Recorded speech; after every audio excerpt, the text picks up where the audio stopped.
Good morning, students. Our next concept is about multiple alleles.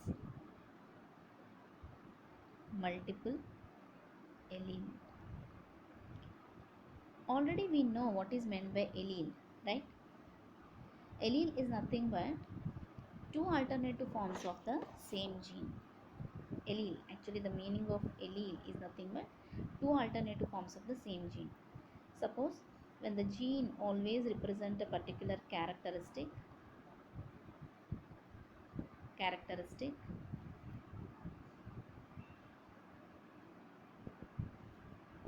allele can represent traits. So what is the difference between characteristic and trait? Characteristic is nothing but like example you can take height is a characteristic. Every characteristic is having two alternative forms of it, that is maybe tallness or shortness are the traits.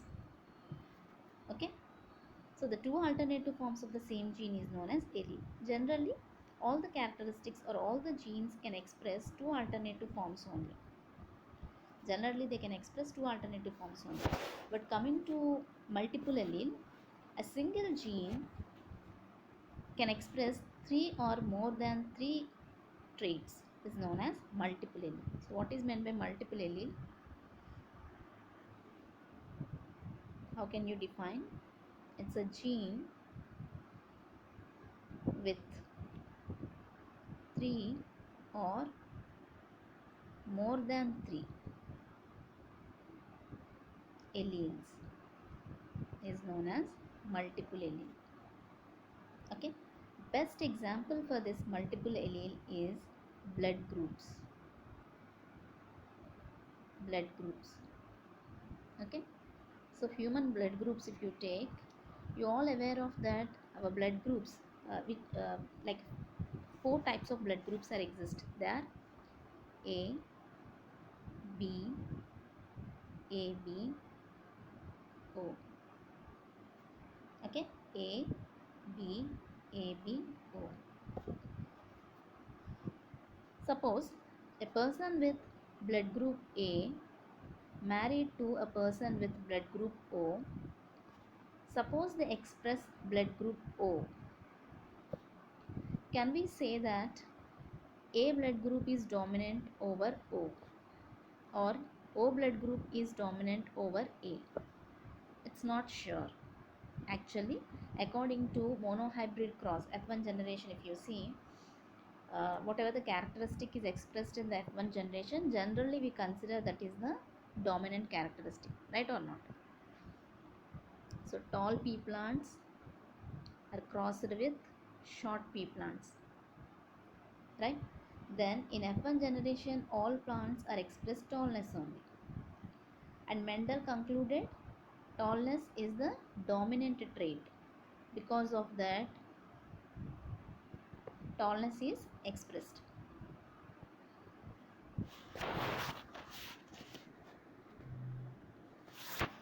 Okay, because of that tallness is expressed,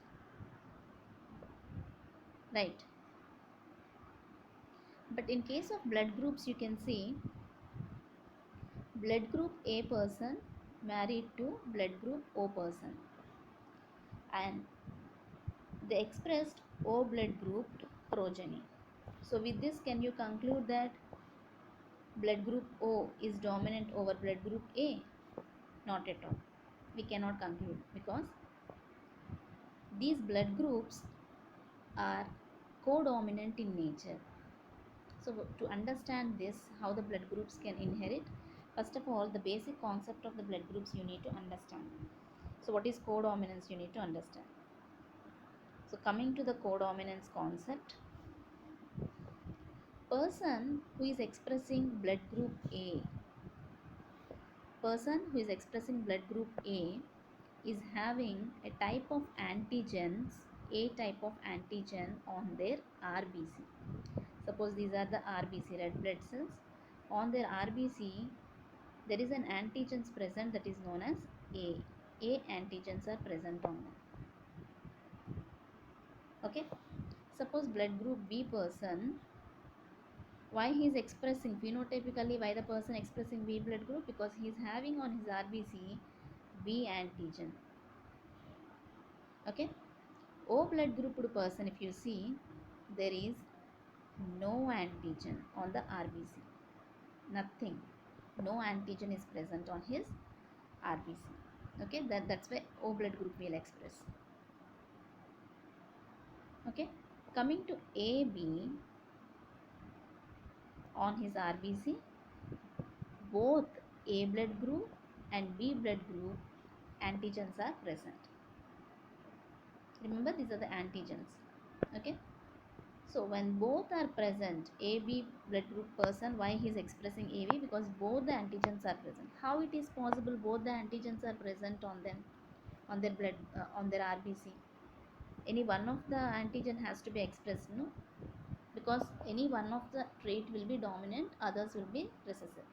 But in case of blood groups, blood group A is equally dominant to blood group B.